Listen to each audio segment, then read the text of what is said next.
The proximity alarm screamed before I even saw the shape on my scanner, and my hands were moving across the controls before my brain caught up.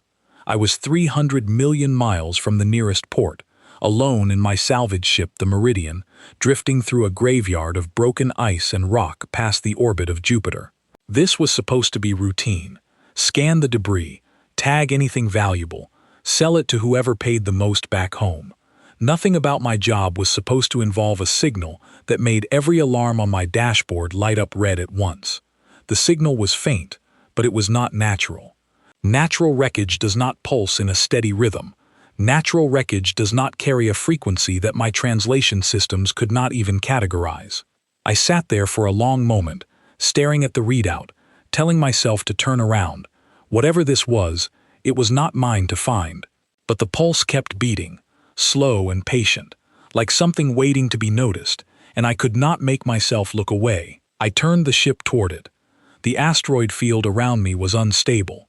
Chunks of ice the size of buildings drifting and colliding in slow motion, some of them cracking apart from old collisions I could not see. My proximity sensors kept flashing warnings as I weaved between them, and more than once I felt my ship shudder as something scraped too close along the hull. I told myself I was being careless. I told myself this was not worth the risk, and still I kept moving forward because something about that signal would not let me stop. I found the source lodged inside a fractured chunk of ice, half buried, half exposed to open space. It was small, barely larger than an escape pod, its surface a strange metal that seemed to shift color depending on the angle I looked at it. There were no markings I recognized, no design that matched anything in our records. This was not human. This was not anything I had ever seen in 12 years of salvage work. My comms crackled once, then went silent. I checked every channel, every frequency, and there was nothing. Whoever built this ship was either long gone or could not answer. I brought the Meridian in as close as I dared, my heart hammering harder with every passing second, and prepared my suit for a walk I never trained for. The ice groaned around me as I moved, a low sound that traveled through my boots and up into my chest. Debris fields are never quiet, not really, but this felt different. It felt like the whole field was holding its breath, waiting to see what I would do next. I pushed that thought aside and focused on the hatch of the strange little ship, which had been torn open on one side, exposing a narrow chamber within. I switched on my suit light and looked inside. At first I thought I was looking at wreckage, twisted metal and shredded cushioning, the remains of whatever equipment had once filled that tiny space. Then something moved. I froze.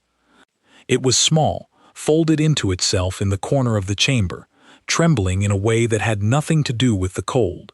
Its skin had a faint sheen to it, somewhere between scale and feather, and its limbs were too many joints for anything I recognized as a normal body plan.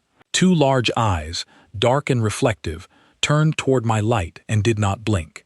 It made a sound, quiet and broken, that needed no translation.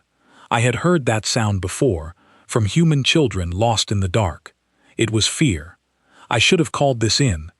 I should have backed away slowly and let people with actual training handle whatever this was. Every regulation I had ever been taught told me to retreat, mark the coordinates, and report a possible first contact event to the proper authorities. I thought about all of that for exactly 1 second before I moved closer instead. The chamber was collapsing slowly around the creature. A support strut bent at an angle that threatened to give way at any moment. I reached out one gloved hand, moving as gently as I could, and the creature flinched back so hard it struck the wall behind it. I stopped. I did not know its language, did not know its customs, did not know if reaching toward it meant something violent where it came from. All I had was instinct, and instinct told me to lower my hand, to make myself smaller, to wait. So I waited. Ice groaned outside. My oxygen readout ticked lower, and still I waited, because rushing this felt wrong in a way I could not explain. After a long moment, the creature's trembling slowed. It looked at my hand, then at my face through the visor, and something in its posture shifted.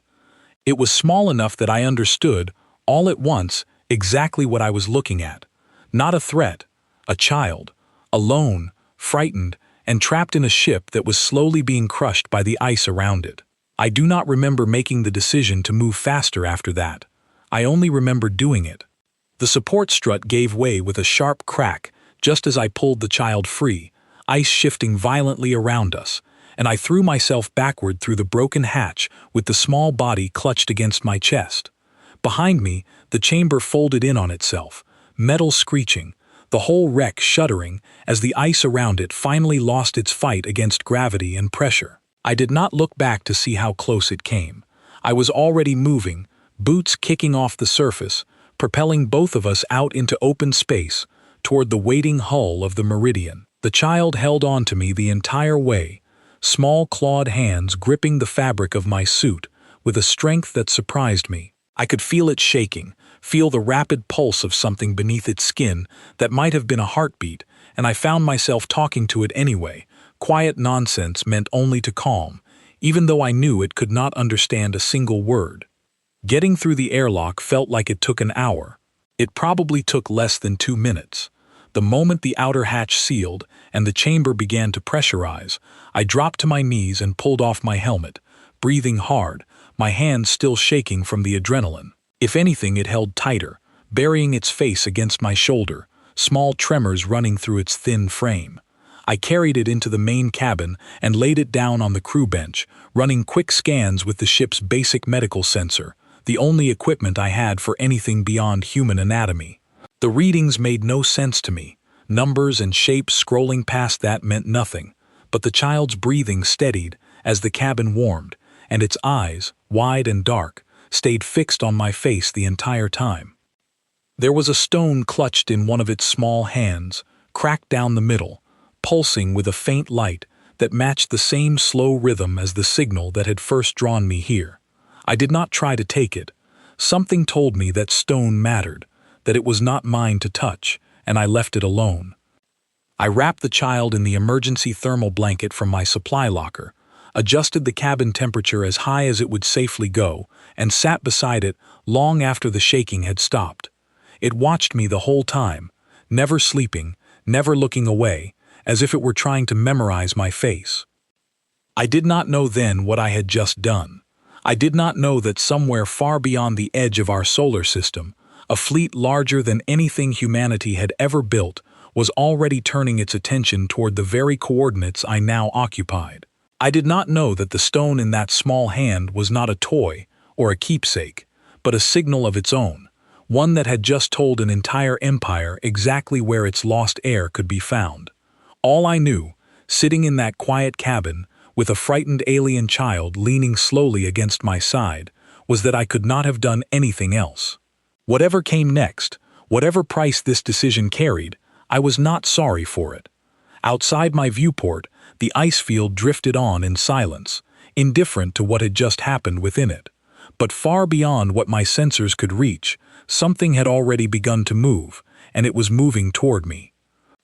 3 days after I pulled that child from the wreckage, the sky over our largest shipyard tore open, and I mean that in the most literal way possible. I was standing on the observation deck of Halden Station, waiting for officials to finish their endless questions about what I had found, when every alarm in the facility went off at once.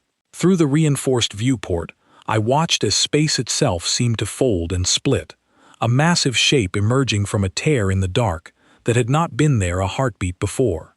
It was not one ship, it was a fleet, and the vessel at its center was larger than anything I had ever seen built by human hands, its surface rippling with patterns of light that looked almost alive. Every defense system on the station activated in the same instant, weapons arrays swinging toward the newcomer, voices shouting over comms in a controlled panic that told me nobody up the chain of command had expected this either. And yet the fleet did not fire. It did not move to attack. It simply hung there, patient and enormous, blotting out a portion of the starfield behind it. I was pulled away from the viewport by 2 security officers before I could see anything more, hustled down corridors toward the command center at a pace that left no room for questions. When we arrived, the room was already full, generals and diplomats and scientists all speaking over one another, screens filled with sensor readings that nobody seemed able to fully interpret. In the middle of all that noise stood a woman I recognized from every briefing I had been forced to sit through over the past 3 days. Colonel Grace Whitfield turned toward me the moment I entered, her expression unreadable, though I could see the tension in the set of her shoulders. She had been the one asking most of the questions since I brought the child in, calm and thorough, in a way that made me trust her more than most of the officials I had met since. She did not waste time on greetings. "They are asking for you," she said, "by name." I remember laughing, a short disbelieving sound, because that made no sense to me. I had told nobody outside this station about what happened in that ice field. I had barely told them the full details myself. "Not your name," Whitfield clarified, watching my reaction carefully. "A title. Their translation systems rendered it as something close to shield bearer. Whatever that means, it is directed at whoever pulled their child from that wreck. That is you." Before I could ask anything else, one of the technicians at the main console called out that something was happening at the edge of the alien fleet. On the largest screen in the room, a single vessel had detached from the main formation, smaller than the others but still dwarfing anything we could put into the sky. It moved toward the station without hesitation, without any of the defensive maneuvers I would have expected from a force approaching a potentially hostile world. "It is heading straight for the primary docking arm," someone reported, voice tight. "No weapons charge signature, no hostile posture. They are not preparing to attack." "Then what are they preparing to do?" Whitfield asked, and nobody had an answer. I stood in that command center and watched a ship the size of a small city align itself with our largest airlock, as if it had done so 1,000 times before, as if there were nothing unusual about this at all. My chest felt tight in a way that had nothing to do with fear of violence, and everything to do with the sudden, dizzying realization that whatever happened next was going to be entirely because of what I had done 3 days earlier. The docking sequence completed without incident. For a long, unbearable minute, nothing happened. Then the outer doors on our side, doors built to withstand hostile boarding attempts, doors reinforced with the best technology humanity had ever developed, opened on their own, as if our systems had simply decided to comply. Whitfield swore under her breath and ordered every non-essential person out of the immediate area, though she herself did not move, and neither did I. I do not know why I stayed. Every instinct told me to run, and yet my legs would not carry me anywhere except forward, toward the corridor that led to the docking bay, drawn by something I could not name. She came through alone. I want to be clear about that, because everything about the moment suggested otherwise. An entire fleet stood in orbit around our world, more than enough force to end every argument humanity might have raised, and yet the being who stepped through that airlock came without an honor guard, without visible weapons, without anything except a presence that filled the corridor before she was even fully visible. She was tall, taller than any human I had ever stood beside, her form built along lines that were both alien and strangely graceful, skin that shifted color subtly as she moved, catching the light in a way that made her seem almost translucent in places. Her eyes found me the instant she crossed the threshold, dark and depthless, and I felt the weight of that gaze settle over me like something physical. Nobody in that corridor spoke. Soldiers who had trained their entire lives for confrontation stood frozen, weapons lowered without anyone giving the order, because there was something about her presence that made violence feel not just dangerous, but somehow beside the point. She crossed the distance between us without hurry, and stopped close enough that I had to tilt my head back to meet her eyes. For a long moment she simply studied me, and I had the uncomfortable sense that she was reading something in my face that I did not know how to hide. "You are the one," she said, and her voice carried through a translator device I had not noticed her wearing, smooth and layered in a way that made it sound like more than one voice speaking at once. "You are the one who found my child." I managed a nod, though my throat had gone dry. "She is well," I said. "She is safe." I did not know who to call. I did not know what else to do except help her. Something shifted in the Queen's expression, subtle enough that I almost missed it, a softening around eyes that had seemed carved from stone a moment before. "Among my people," she said, There is no debt greater than the one owed to a stranger who shields a child with nothing to gain for themselves. You did not know what she was. You did not know what price such an act might carry, and still you chose to save her. I did not understand yet what that meant, not really, though something in her tone made the hair on my arms stand up.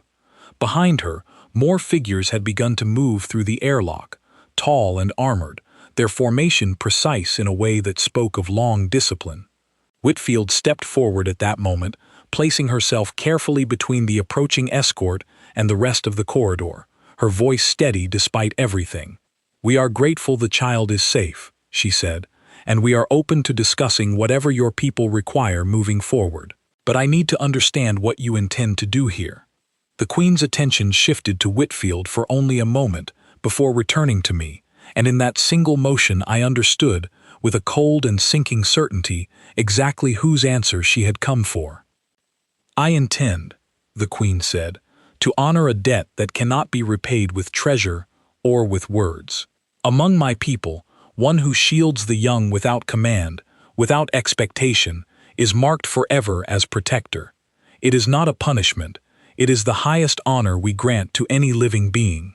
And it means that wherever this one goes, our protection follows, and wherever our protection follows, so too must he." The room seemed to tilt around me. "I am not going anywhere," I said, my voice steadier than I felt. "I have a life here, a ship, people who depend on me." The Queen tilted her head, an expression I could not fully read crossing her features, something between patience and sorrow. "I understand this is difficult to hear," she said. "I do not ask you to abandon what you love. I ask only that you understand what you have already become, whether you intended it or not. My daughter has already marked you as her shield in the oldest language my people know, a bond that cannot be undone by wishing it away. To leave you here unprotected would place you in danger from forces far beyond anything your world could withstand." "What forces?" Whitfield asked sharply, stepping further forward despite the escort now visible behind the Queen. "There are those among my own kind who would see my line ended," the Queen said, her voice growing colder. "Rivals who have already begun moving against me, who would use any weakness, any unprotected point, to strike at what I hold dear. My daughter now carries your mark as clearly as you carry hers. If they discover a shieldless bond exists, they will not hesitate to remove the threat before it can grow."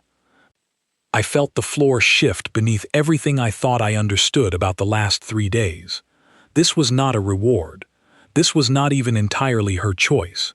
This was survival, hers and mine both, tangled together by an act I had performed without a second thought, standing in an ice field with no idea what it would cost. "I need time," I said. "This is too much to decide standing in a corridor." The Queen studied me for a long moment, and something that might have been respect flickered across her features. "You misunderstand," she said, gently but without room for argument. "I am not asking you to decide. I am telling you what already is. But I will not force you to leave your world in chains and silence. Come with me, see what you have become part of, and if after that you still wish to walk away, I will not stand in your path. That is more than my own people would offer. It is the least I can offer you." Behind her, the escort shifted, and through the gap between them I caught sight of a small shape moving forward, unsteady on its feet, dark eyes searching the crowd until they found mine. The child broke into a run the moment she saw me, crossing the distance in seconds, small arms wrapping around my waist with a force that nearly knocked me backward. Whatever argument I had been building collapsed in that instant.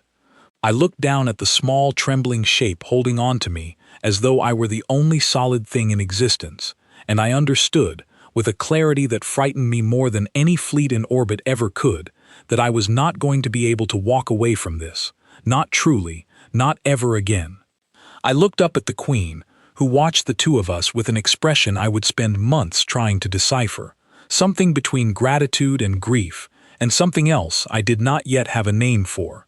"Show me," I said finally. "Show me what I have become part of."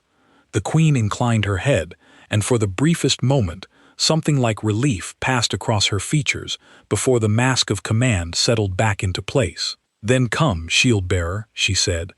"There is much you do not yet understand, and precious little time to explain it before the danger already circling my people finds its way to you as well." The passage from Halden Station to the Queen's home vessel took less than an hour, though it felt like stepping into an entirely different existence. The moment I crossed the threshold onto her ship, I understood that nothing about this place had been built the way humans built things. The corridors did not feel constructed so much as grown. Walls curved and ribbed like something organic, faintly warm to the touch, pulsing here and there with soft light that seemed to respond to movement. Grace Whitfield came with me, insisting that Earth would not simply hand over one of its citizens without at least a witness present, and the Queen had allowed it without argument, which told me more about the seriousness of the situation than any words could have. Two humans walking through the beating heart of an alien empire, escorted not as prisoners but as guests, whose safety had apparently become a matter of personal honor for the being walking beside us. I learned her name properly for the first time during that walk. Vesara. She offered it herself, without ceremony, as though sharing it was simply the next necessary step now that I had become something more than a stranger to her people. The child, I learned, was called Eris, a name that seemed to carry weight every time Vesara spoke it, her voice softening in a way that no translator could fully capture. Eris walked beside me for most of that first passage, one small hand curled into mine, occasionally tugging me toward things she wanted me to notice: alcoves filled with softly glowing crystal, walls where patterns shifted like slow-moving water. She had recovered remarkably from the ordeal in the ice field, though I noticed she flinched at sudden sounds, and stayed close enough to me that our shoulders nearly touched wherever we walked. Whitfield kept her questions sharp and steady as we moved, and to her credit, Vesara answered most of them without hesitation, though I could tell some questions cut closer to old wounds than others. "Your people," Whitfield said at one point, as we passed a chamber filled with rows of what looked like sleeping forms suspended in soft light. "They are organized differently than us. Different roles, different classes. We are built around purpose," Vesara said.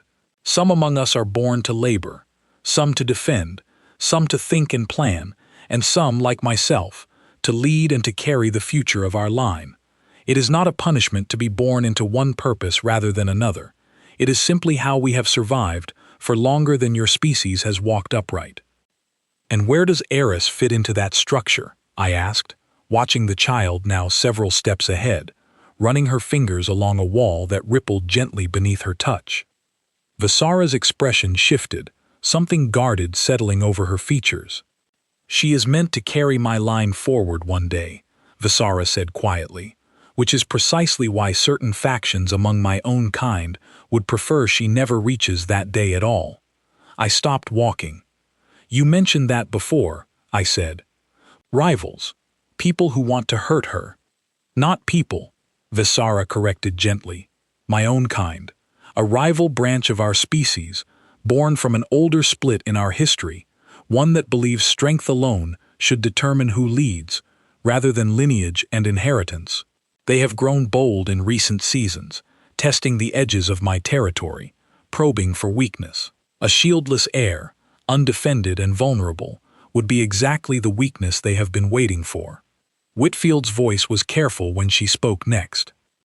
"And you believe one human, however well-intentioned, changes that equation?" Vesara turned to look at her directly, and something in her gaze made even Whitfield's steady composure falter slightly. "I do not believe it," Vesara said. "I know it. The bond Eris formed is recognized by every tracking system my rivals possess. They will see that a shield has been claimed, and they will hesitate before striking, because among our oldest laws, harming a marked shield-bearer invites consequences no rational faction risks provoking.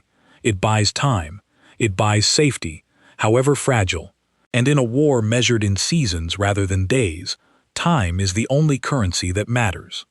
We continued walking after that, deeper into the ship, past chambers I could not begin to name, past workers who paused briefly in their tasks to watch us pass with open curiosity before returning to whatever purpose occupied them. Everywhere I looked, I saw evidence of a civilization built on precision and order, every individual moving with clear intent, nothing wasted, nothing idle. And yet beneath all of that order, I began to notice something else, a tension in the air that no amount of discipline could fully hide. Guards stationed at intersections that seemed unnecessary for an interior corridor, sensors embedded in the walls that swept the passage every few seconds, small signs, easy to miss individually, that together painted a picture of a fleet bracing for something it expected to arrive at any moment.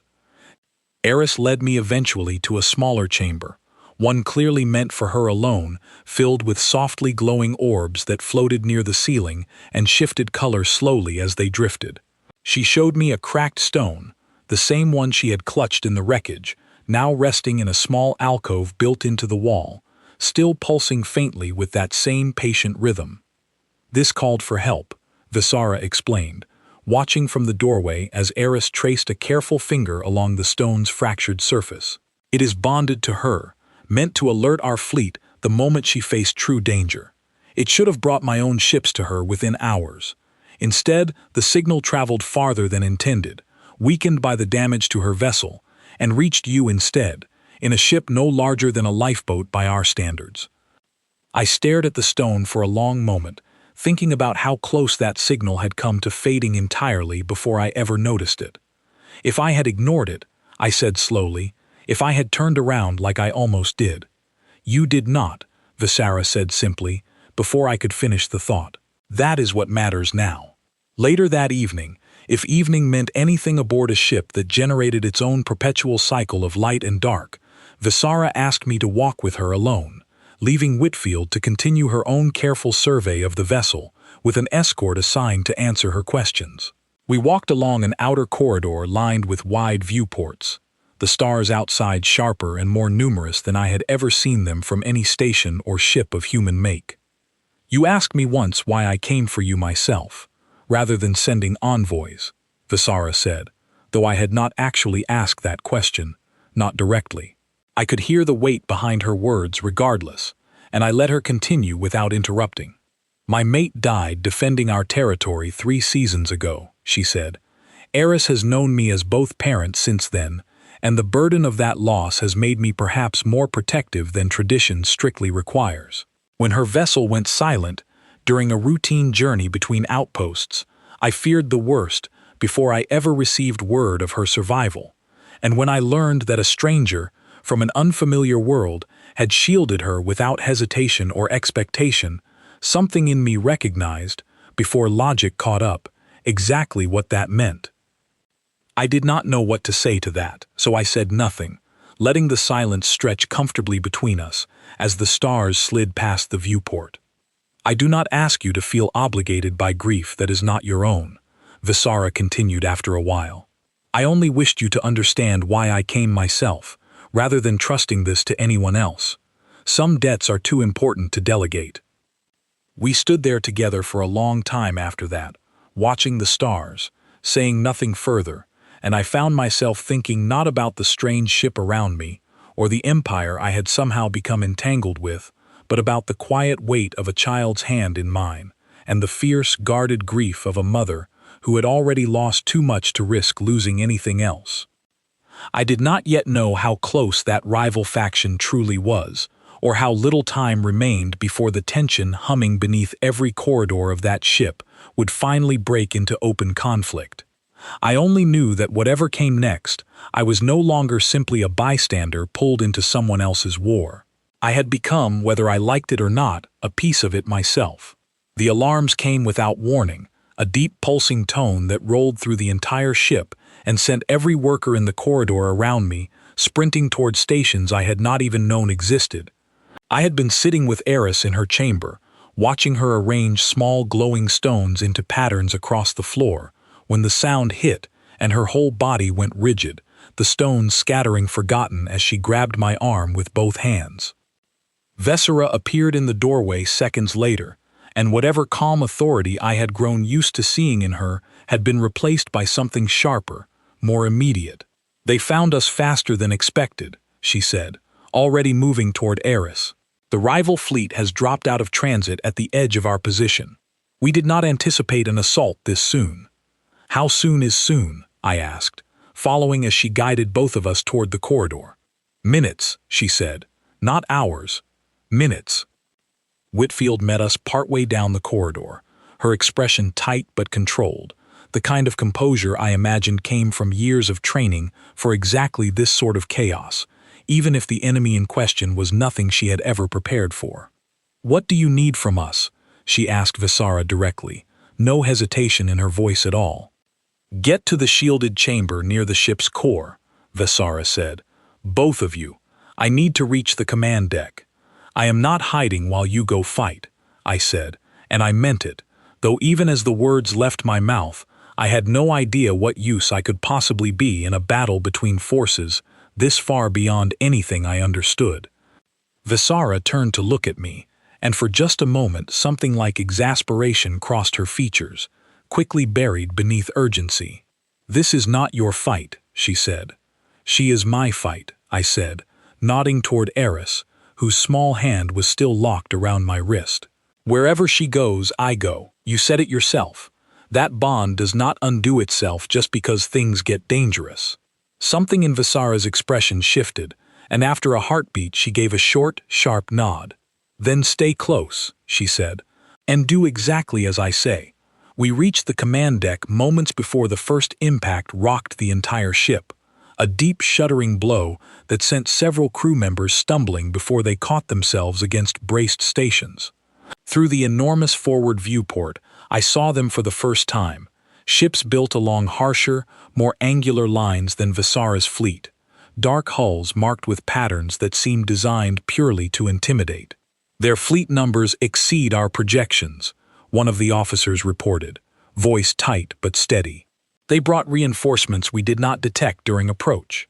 "Shields," Visara ordered, striding toward the center of the deck with a calm that seemed to steady the entire room around her. "Divert power from non-essential systems. I want full defensive capacity within 30 seconds." I stood near the back of the deck with Eris pressed close against my side, watching numbers and shapes scroll across displays I could not fully interpret, feeling more useless than I had in my entire life. Whitfield stood near me as well, her eyes scanning everything with the focused intensity of someone trying to memorize every detail for a report she fully intended to survive long enough to write. Another impact rocked the ship, harder this time, and sparks burst from a console near the far wall as something overloaded. One of the crew members there cried out, clutching a burned hand, and I moved before I had fully decided to, crossing the deck and pulling the injured worker away from the failing station just as a secondary discharge arced across the panel where they had been standing moments before. Visara glanced toward me, something unreadable flickering across her face, before turning her attention back to the battle unfolding beyond the viewport. "They are targeting our shield generators specifically," an officer reported. "This is not a standard assault pattern. Someone gave them precise coordinates for our vulnerabilities." The room went quiet for a beat too long, and I saw the realization settle over several faces at once. Someone aboard this ship had shared information they should not have had access to. "Find them," Visara said, voice like iron. "Now." While the search began, the battle outside continued to intensify, our own fleet moving to engage the attackers in patterns of light and motion too fast and complex for me to follow. I stayed close to Eris, keeping her shielded behind me as best I could, though I had no illusions about how much protection my body actually offered against weapons capable of tearing through metal hulls.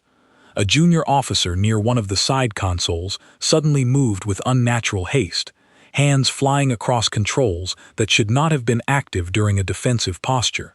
Whitfield noticed before I did, stepping toward him with sharp suspicion, and the officer spun with something small and metallic gripped in one clawed hand, a device I did not recognize but instinctively understood was dangerous.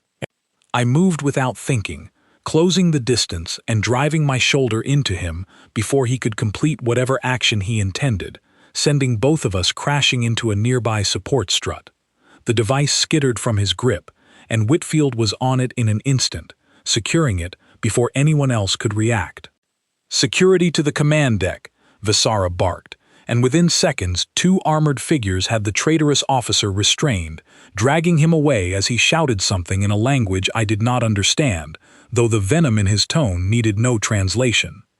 "You are hurt," Visara said, appearing beside me as I got to my feet, her attention sweeping over me with an intensity that startled me. "I am fine," I said, though my shoulder throbbed from the impact. He was about to do something to the shield controls. He was about to hand our defenses directly to the enemy, one of the officers confirmed grimly, examining the recovered device. This would have disabled our primary barrier within seconds of activation. Visara's jaw tightened, and for a moment, the mask of calm command slipped just enough to reveal something raw beneath it, fury and fear tangled together. "Get him to interrogation the moment this battle ends," she ordered.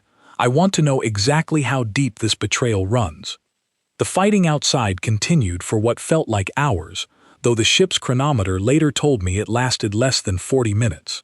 I spent every second of it near Eris, occasionally pulling crew members clear of failing consoles, once dragging an unconscious officer away from a section of wall that buckled inward moments later under sustained fire. I was not a soldier.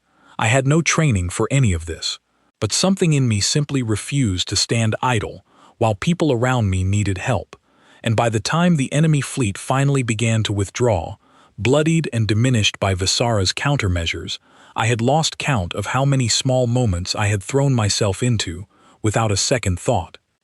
When the last hostile signature finally vanished from the tactical display, a heavy silence settled over the command deck, broken only by the quiet hum of damaged systems slowly stabilizing.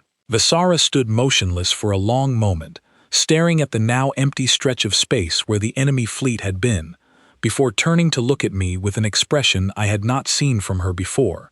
"You could have stayed hidden," she said quietly.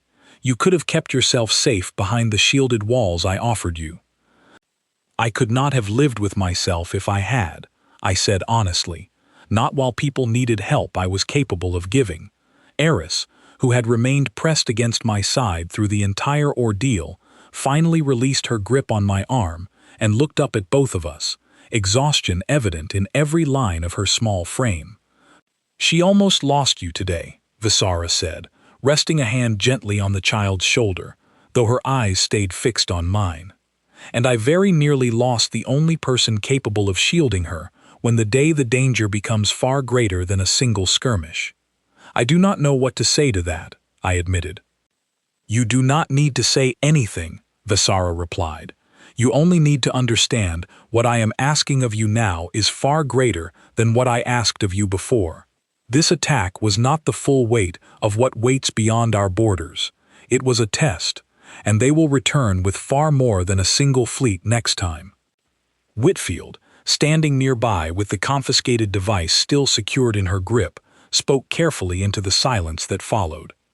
"If that is true," she said, "then Earth needs to know exactly what kind of threat is circling this close to our system. This is no longer just about one man and one debt.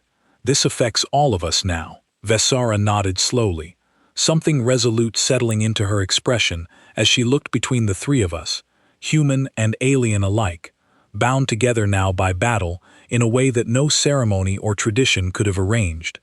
"Then it is time," she said, "that both our people understood exactly what is at stake and exactly what choice now stands before all of us."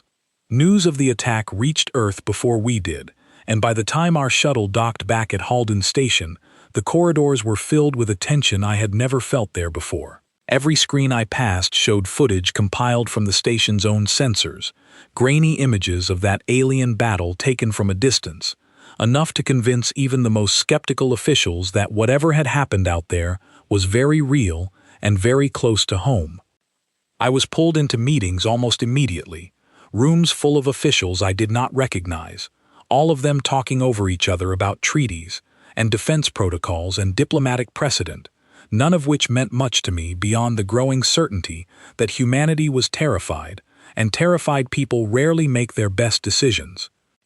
Colonel Whitfield stood beside me through most of it, her testimony carrying more weight than mine simply because of her rank, though even she struggled to keep the room focused on facts rather than fear. "He is not a hostage," she said firmly, more than once, cutting through arguments that had already begun treating me as some kind of bargaining chip. "He is a private citizen who saved a life, and that life happened to belong to someone with considerably more power than any of us expected. That does not make him a criminal, or a traitor, or property to be negotiated over." "Then what does it make him?" one official demanded, and the room fell silent, waiting for an answer nobody in that space could actually provide. It was Visara, arriving at the station days later for a formal address to Earth's assembled leadership, who finally gave that answer in terms nobody could argue against. I watched her enter the largest chamber Halden Station possessed, every eye in the room fixed on her as she moved to the center of the floor with the same unhurried confidence I remembered from our very first meeting. "Your leaders wish to understand what claim I hold over this man," she began, her translated voice carrying easily through the tense silence. "Let me be clear, so there is no confusion left to breed further fear. I hold no claim over him at all." Murmurs rippled through the assembled crowd, and I felt my own surprise mirrored on more than a few faces around me. "Among my people," Visara continued, "a bond such as the one formed between my daughter and this man is sacred, but it is never a chain. It obligates protection, not obedience. I came here originally believing I needed to take him from your world to keep both him and my daughter safe. I have since learned that safety built on force is no safety at all. What I ask now is not permission to remove him from your world. What I ask is permission to build a bridge between our peoples, with him standing at its center, should he choose that path freely." The room remained quiet for a long moment before questions began again, sharper this time, focused less on threat and more on possibility. What would such a bridge mean? What would humanity gain? And what would be asked in return? Whitfield fielded many of these alongside Visara, and I found myself watching the exchange with a strange, growing sense that something genuinely new was being built in that room, piece by careful piece. It was during a break in that long session that Eris found me in a side corridor, having slipped away from whatever supervision had been assigned to keep her occupied during the formal proceedings. She pressed something small into my hand without a word, and I looked down to find the cracked stone from her original vessel, still faintly pulsing, now repaired along its fracture line with a delicate lattice of some material I did not recognize. "It is yours now," she said, her grasp of our language having improved rapidly over the past weeks under careful teaching. "Mother says it means you are family, even if you choose to stay on your world." I knelt down to meet her eyes properly, feeling something tighten in my chest that had nothing to do with fear or obligation, and everything to do with the quiet, unshakable bond that had formed between us since that first terrified moment in the ice field. "I am not going anywhere, Eris," I told her. "Not really. Whatever happens in there, I am not disappearing from your life." She threw her arms around my neck with the same force she had used the very first time we reunited on this station, and I held her for a long moment before we both had to return to the noise and tension of the larger conflict still unfolding beyond that corridor. The negotiations that followed over the next several days were slow and difficult, filled with more arguments than agreements at first, but something had shifted after Visara's address, a recognition among Earth's leadership that this was not a conquest disguised as diplomacy, but something closer to an alliance being offered in good faith by a power that could have simply taken whatever it wanted without asking. The greater danger, of course, had not disappeared simply because one battle had ended. Word reached us during the final week of negotiations that the rival faction, having failed in their surprise assault, was gathering a far larger force at the edge of contested territory, preparing for what their own intercepted communications suggested would be a decisive strike meant to end Visara's line permanently, and remove any question of an alliance with an unproven species like ours before it could take root. Their commander, a figure known through translated records as Caldrex, had built his reputation on a doctrine that dismissed lineage entirely in favor of raw dominance, and the involvement of a human shield-bearer had apparently become, in his eyes, proof of exactly the weakness he had long argued made Visara unfit to lead. He wanted her gone, wanted Eris removed as a threat to any future claim he intended to make, and he wanted it done before Earth's alliance could solidify into something he could no longer challenge. The final confrontation came not as another surprise assault, but as an open challenge, delivered through the same translated channels our two species now shared with growing ease. Caldrex demanded a formal contest, a right recognized among Visara's people to settle disputes of leadership without dragging entire fleets into open war. He would face Visara directly, and by the old laws neither side could refuse without ceding legitimacy entirely. I stood beside Whitfield in the observation gallery aboard Visara's flagship as the arrangements were finalized, watching Visara prepare with a calm focus that did little to hide the danger of what she was about to face. Caldrex, I had been told, was larger, more aggressive, trained since birth for exactly this kind of confrontation. Visara had led with wisdom and diplomacy for most of her rule, not raw combat, and I could see the concern etched into the faces of her own advisors, even as they helped her prepare. "I do not have the right to interfere in this," I said to her quietly, in the moments before she was due to depart for the arena that had been prepared aboard a neutral vessel between the two fleets. "But I want you to know that whatever happens, Eris will never be alone. I will make certain of that for as long as I am able." Visara turned to look at me, and something in her expression softened, despite the tension of the moment. "That certainty," she said, "is precisely why I face him without fear today. Whatever the outcome, I know the future I have built will not collapse with me." The contest itself I was not permitted to witness directly, confined instead to the observation gallery, with Whitfield and a handful of Visara's most trusted officers, watching second-hand reports scroll across a display as the confrontation unfolded aboard the neutral vessel.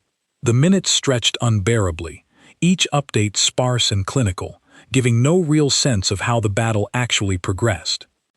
When the final report came through, confirming Visara's victory, the entire gallery erupted into a controlled but visible relief. Officers who had maintained perfect composure through every prior crisis, finally allowing themselves a moment to simply breathe. I felt my own knees weaken with relief. I had not fully allowed myself to acknowledge until that moment. Visara returned hours later, bearing marks of the fight, but otherwise intact, and the first thing she did upon stepping back aboard her flagship was seek out Eris, sweeping the child into an embrace that spoke more clearly than any translated words could of exactly what that victory meant to her. With Caldrex's defeat, his faction's claim to leadership dissolved according to their own ancient laws, and while I understood enough by then to know that lasting peace between two rival branches of any people rarely arrives instantly or completely, something had genuinely shifted. The immediate threat to Visara's line, and by extension to Eris and the fragile new alliance forming between our two species, had been resolved without the wider war so many had feared. In the weeks that followed, Earth and Visara's people began the slow, careful work of building something neither side had ever attempted before, a genuine partnership built not on conquest or fear, but on the strange chain of events that began with one frightened child in a broken ship and one salvage pilot who could not bring himself to look away. I was offered, eventually, a choice that Visara had promised me from our very first meeting in that station corridor. I could return fully to my old life, free of any further obligation, the bond between myself and Eris honored simply through distance and occasional visits. Or I could remain closer, serving as a genuine bridge between our peoples, a role with no true precedent in either of our histories. I thought about that choice for a long time, walking the quiet corridors of Visara's ship one final evening before I was due to give my answer, remembering the fear in Eris's eyes the first moment I found her, the fierce protective grief in Visara's voice the day she first asked me to understand what I had already become. I thought about Whitfield's steady presence through every impossible moment of the past weeks, about the small stone now resting safely in my pocket, still pulsing with that same patient rhythm it had carried since the very beginning. When I finally gave my answer, standing before Visara with Eris close at my side, It was not the answer of someone trapped by obligation, or someone chasing reward. It was simply the truth of what I had already chosen, back in that shattered little ship drifting through the ice, long before I understood any of what it would eventually cost or give me in return. I choose to stay, I told her, not because I have to, because somewhere between that ice field and this ship, this became my family too. Visara's expression, usually so carefully composed, broke into something unguarded and warm, an expression I suspected very few beings in her long life had ever been permitted to see. "Then let it be known," she said, turning to address the assembled officers and advisors who had gathered to witness this moment, that on this day, an alliance was not simply signed between two peoples. It was chosen, freely, by those willing to shield what they love, without condition or expectation. And it is that choice, more than any treaty or force of arms, which will carry both our peoples safely into whatever future now lies ahead. Eris took my hand once more, the same small gesture that had marked the very beginning of everything, and this time I did not hesitate at all before holding it firmly in return, ready for whatever came next.